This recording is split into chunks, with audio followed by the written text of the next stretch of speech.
Hi guys, I'm Asif Ali and watching CGHOW video. Today I created this running, actually dust from the running guy, and I created this whole scene from scratch. So let's start this.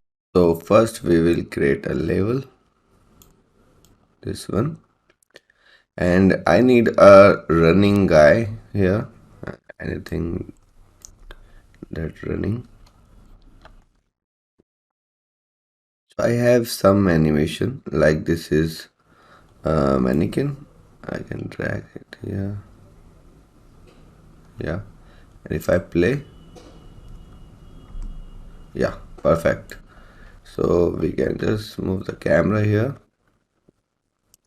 and actually we can go to our folder, and here right click and I'll go to,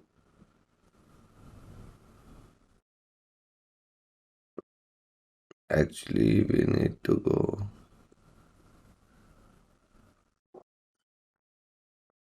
to level sequence and just double click it to open,